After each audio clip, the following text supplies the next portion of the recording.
क्यों मनाया जाता है हरियाली तीज का त्योहार? क्या है शिव पार्वती की पौराणिक कथा? आइए जानते हैं आज के इस वीडियो के माध्यम से। हरियाली तीज, जिसे हरितालिका तीज भी कहते हैं, यह त्योहार मुख्य रूप से महिलाओं द्वारा श्रावण मास के शुक्ल पक्ष की तृतीया को मनाया जाता है, जिसमें महिलाएं सौभाग्य की कामना करती है, जिसका संबंध भगवान शिव और माता पार्वती के पुनर्मिलन से जुड़ा हुआ है। भगवान शिव और पार्वती की कहानी। माता पार्वती पूर्व जन्म में हिमालय राज की पुत्री थी। उन्होंने बचपन से ही भगवान शिव को अपने पति के रूप में पाने का संकल्प किया था, लेकिन उनके पिता हिमालय राज माता पार्वती का विवाह अन्य देवता से करने के इच्छुक थे, क्योंकि अन्य देवताओं की समृद्धि और शक्ति को देखकर वे बड़े प्रभावित थे, जबकि शिव जी पहाड़ों में रहते थे और सन्यासी की जैसे रहते थे। तो माता पार्वती अपनी सखी के साथ वन में चली गई और कठोर तपस्या करने लगी।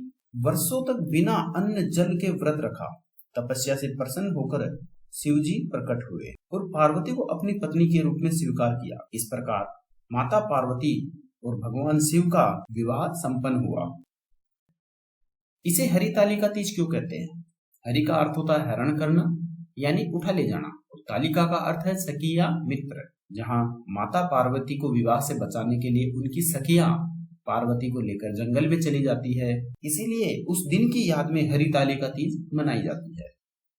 तीज के व्रत का क्या महत्व है? महिलाएं तीज का व्रत करके माता पार्वती और भगवान शिव की भांति अखंड सौभाग्य और सुखमय वैवाहिक जीवन की कामना करती है। कुंवारी कन्याएं शिव पार्वती जैसे आदर्श पति पत्नी के जोड़े के लिए यह व्रत रखती है। यह व्रत कठोर माना जाता है, लेकिन महिलाओं की श्रद्धा और आस्था ने इसे विशेष बना दिया। हरियाली तीज पर जयपुर की तीज की सवारी बड़ी प्रसिद्ध है, जो लगभग 300 वर्ष पुरानी है।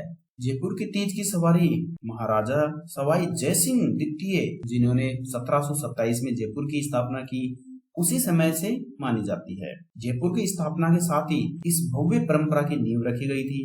तीज की सवारी को जयपुर में राजकीय उत्सव जैसा दर्जा प्राप्त है, जो हर साल सावन शुक्ल तृतीया को बड़ी धूमधाम से निकाली जाती है। जयपुर में तीज की सवारी पुराने जयपुर में चांदपोल गेट से त्रिपोलिया बाजार होते हुए चौगान स्टेडियम तक जाती है, जहां माता पार्वती, जिन्हें यहाँ तीज माता कहा गया है, इनकी भव्य रजत पालकी होती है। इसी प्रकार बूंदी में भी तीज की पारंपरिक झांकियों के साथ सवारी निकाली जाती है।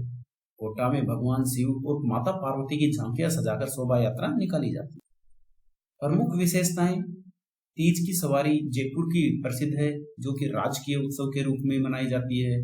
जयपुर राजघराने के महाराजाओं ने शुरू की थी। तीज की जो पालकी होती है वह चांदी यानी कि रजत की पालकी होती है, जिसके साथ देश विदेश के लाखों मेहमान इसे देखने आते हैं।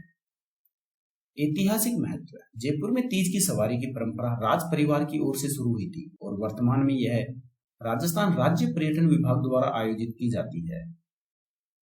दोस्तों, वीडियो अच्छा लगा हो तो इसे लाइक और शेयर जरूर करें। धन्यवाद।